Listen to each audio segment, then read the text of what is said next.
आज आता काही तास उरले आहेत उमेदवारी अर्ज भरण्याचे आणि त्याच्यापूर्वी बंडखोरीनं भाजप आणि शिवसेना आणि इतर सगळ्याच पक्षांना ग्रासलेलं दिसतं आहे। नाशिकमध्ये जागा वाटपावरून भाजप पाठोपाठ शिवसेनेतही राडा झालेला दिसतोय। शिवसैनिकांनी पोलिसांकडून शिवसैनिकांची धरपकड झाली आहे। पैसे घेऊन तिकीट दिल्याचा आरोप होतो आहे। शिवसेनेचे माजी महापौर विनायक पांडे यांनी तसा आरोप केलाय। अजय बोरस्तेंनी पैसे देऊन तिकीट खरेदी वाटप केल्याचा आरोप केला आहे, तर विजय करंजकरांवर पैसे देऊन तिकीट वाटप केल्याचा आरोप होतोय।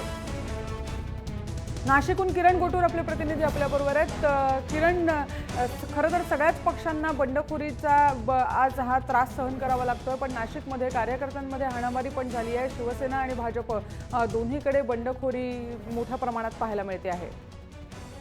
अगदी बरोबर आहे रुजुता। खरं तर उमेदवारी अर्ज भरण्याचा काही तास आता फक्त उरलेला आहे। त्याआधी या दोन्ही पक्षाकडून खरं तर ज्या एबी फॉर्म दिल्याचं आपल्याला नाशिकमध्ये पाहायला मिळतोय।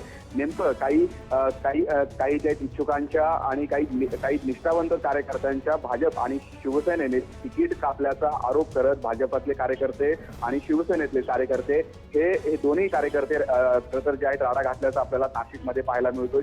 इथं शिवसेनेमध्ये देखील जे आहे प्रचंड राडाबाजी झाल्याचं आपल्याला पाहायला मिळतोय।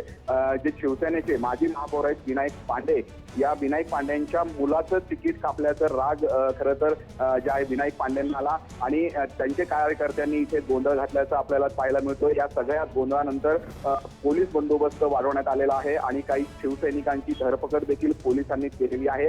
जवळपास 8 ते 10 कार्यकर्त्यांना पोलिसांनी आता ताब्यात घेतलेला आहे। खरं तर एकूणच आपण जर बघितलं तर भाजप आणि शिवसेनेमध्ये इच्छुकांची गर्दी खरं तर जे आहे प्रचंड आहे।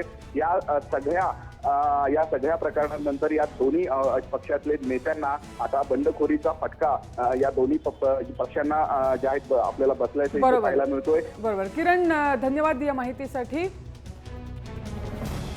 जागा वाटपावरून भाजप पाठोपाठ शिवसेनेतही राडा झाल्याचं पाहायला मिळालं। नाशिकमधली ही दृश्य आहेत जी आपण बघतो आहोत। ज्यांना तिकीटं मिळाली नाही आहेत, ज्यांना एबी फॉर्म पक्षाकडनं मिळाला नाही, त्यांनी आपली नाराजी उघडपणे व्यक्त केली आहे।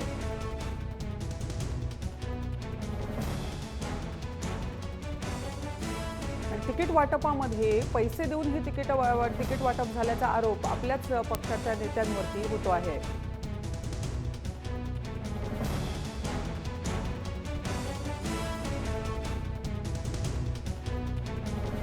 आणि जी नाशिकमधली दृश्यात आपल्याला सरळ दिसतंय, या राडेबाजीनंतर पोलिसांना हस्तक्षेप करावा लागलाय आणि त्यानंतर अखेर हे प्रकरण आटोक्यात आलं।